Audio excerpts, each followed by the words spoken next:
Hi everybody, it's lovely to be here for more reasons than just to meet you. It's also sunny, it's San Francisco, and it's not Ireland, and it's not winter. So, yeah, as Brady said, I'm going to be here all week, and my aim and my focus with you guys is not to help you with your products, really, but to help you with your story. And that's from your pitch to everything else, and we'll talk about the everything else in a minute. I'm also really, really happy that Brady took me in this time, because I know the effort, the thought, and the diligence that's going into this program. It's really serious to Highway 1 that it's the best program. It's really serious that you are the best companies and that you have success. And a lot of success really is dependent on how people feel about you, how people emotionally connect with you, how people understand who you are and what you're trying to do, so that you're something that people can believe in, that you can engage. So for a moment, we're going to leave our products behind us, because that's what you're excellent at. And we're going to take a bit of time, and I'm going to talk at you for a while, and then I'm gladly answer any questions or engage with you. I have a lot of stuff I want to get through today, which is the basics of storytelling. My own background is I was a TV producer for a lot of years in Ireland and abroad. I did programs for all sorts of shows, from chat shows, documentaries, reality shows, all those kind of shows. But every one of them was a story. And I used to think of, why do these work? Why is it that a story can engage 1 million people, 2 million people, 3 million people? Why does Hollywood work? Why do we tell the same fairy tales to our kids as were told to us 200 years ago? What's all that about? How does this work? Because what you're ultimately dealing with is not just product, but with people.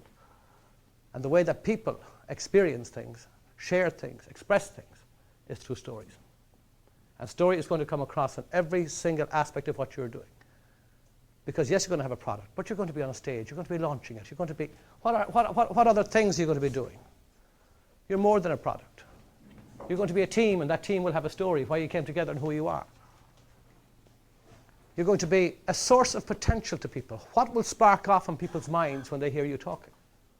How will they experience your presence? Remember, there's a difference between fact and truth. You can tell a lot of people facts, doesn't mean a thing. But fact wrapped in a story becomes a truth, and the truth is what we believe in. You're going to become a business plan. How does your product make sense? How can I see this working? How can I tell this to people?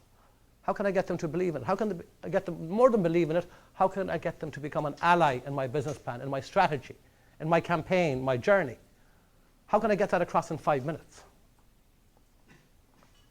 How can I ultimately become a brand?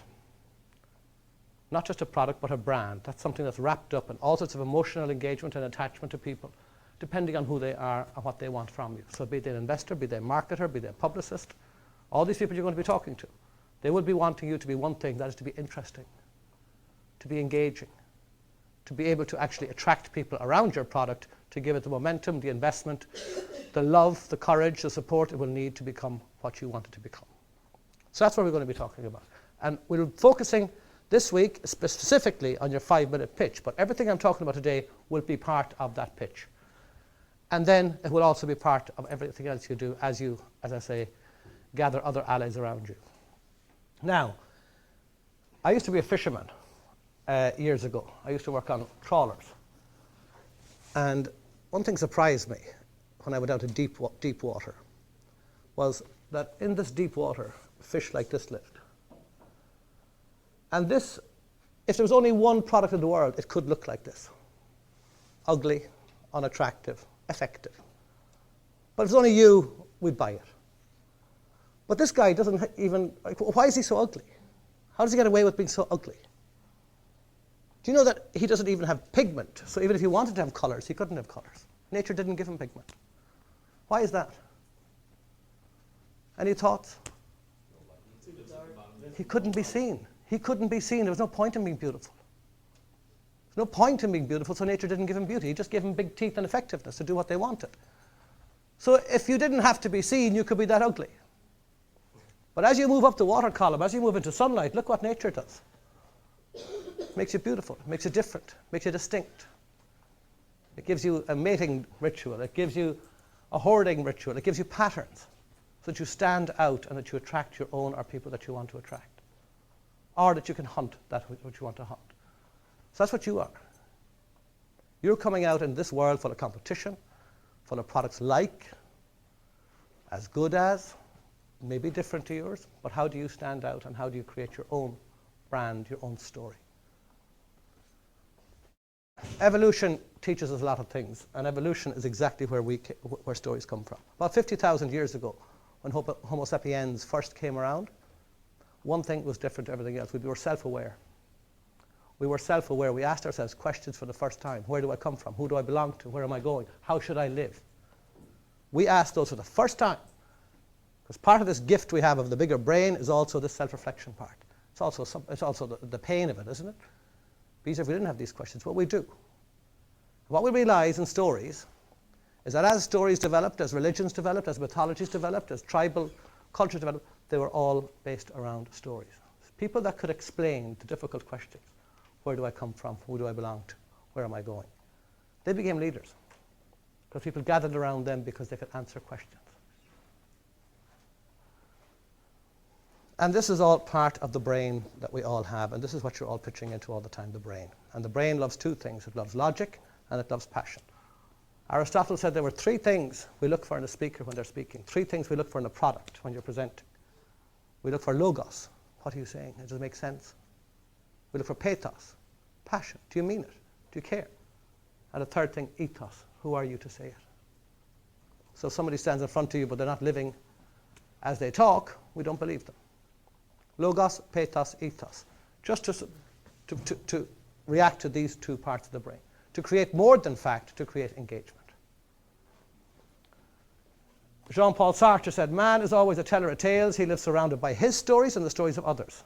He sees everything that happens to him through them, and he tries to live his own life as he were living a story.